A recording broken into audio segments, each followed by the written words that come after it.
Bonjour à tous. Alors aujourd'hui, j'ai choisi de vous présenter une leçon qui s'intitule « Les registres de la langue ». C'est une leçon de vocabulaire. Nous allons commencer par lire ensemble les phrases qui suivent. Je les lis avant toi. Il pleut souvent en hiver. Si tu te ramènes pas illico, je te file pas la réponse. Les villageois avaient organisé une rencontre festive sur la place centrale pour l'anniversaire du premier magistrat de la commune. Ça flotte grave aujourd'hui. J'organise une fête pour le retour de mes parents.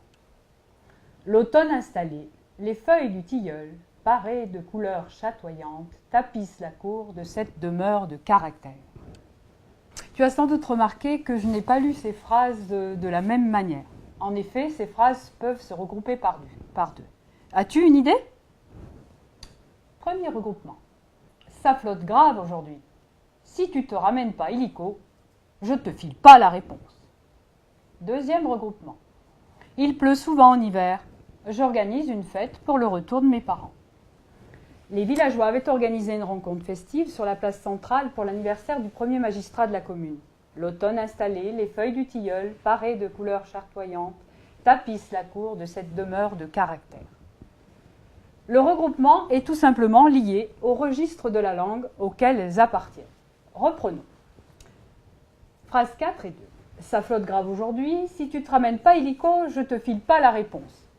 Dans quelle situation utilise-t-on ce type de phrase? Lorsqu'on est entre amis, en famille, entre frères et sœurs, la plupart du temps à l'oral, rarement à l'écrit, en tout cas je l'espère, sauf bien sûr pour retranscrire les paroles des personnages d'un dialogue. Tu remarques aussi le tu employé dans la deuxième phrase. Il montre la familiarité avec la personne avec laquelle on parle. Ce registre de langue est appelé le registre familier. Il pleut souvent en hiver. J'organise une fête pour le retour de mes parents. Quand utilise-t-on ce type de phrase? À l'oral, dans la vie courante, c'est-à-dire de tous les jours, en classe, à la maison, dans la rue, entre amis, lorsque je m'adresse à des personnes que je connais peu. À l'écrit, lorsque tu fais de l'expression écrite. Ce registre-là doit être maîtrisé. Ce registre s'appelle donc le registre courant.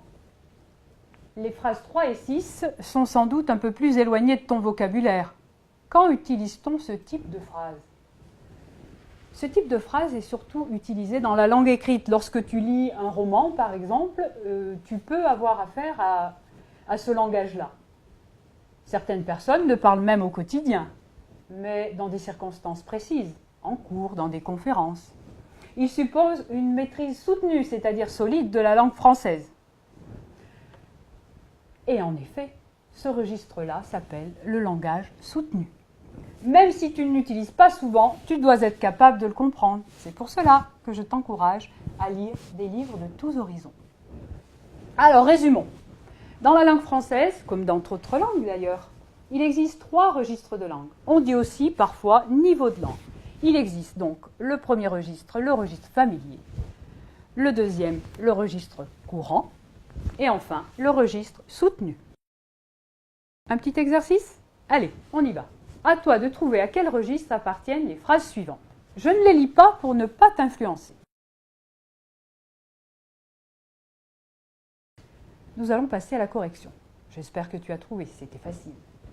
Alors, ne te casse pas la tête, je gère. Cette baraque ressemble à rien. Évidemment, c'est le registre familier. Face au loup, il reste sans bouger. L'air est plus frais maintenant. Comme tu l'as deviné, je l'espère, registre courant. Et enfin, les étoiles telles des lumières magiques scintillent dans la nuit. L'homme pressé se perdit dans la foule des anonymes. Là, c'est un registre soutenu que l'on pourrait retrouver dans des livres. Continuons ensemble. Invente cette fois-ci une phrase équivalente dans le registre demandé. Tu vas donc trouver pour le premier exercice une phrase qui soit du registre familier. J'ai peur la nuit. Dans le phrase numéro 2, cette solution me déplaît fort, je te demande de me trouver le registre courant. Et enfin, dans l'exemple 3, c'est un bon travail, je te demande de me trouver une phrase correspondant au langage soutenu. Vérifions et comparons ce qu'on a trouvé. Je vais te faire des propositions. Tu peux avoir trouvé d'autres choses. J'ai peur la nuit. J'ai la trouille la nuit. Cette solution me déplaît fort. Cette solution ne me plaît pas du tout. Et enfin, c'est un bon travail. C'est un labeur fort réussi. À bientôt!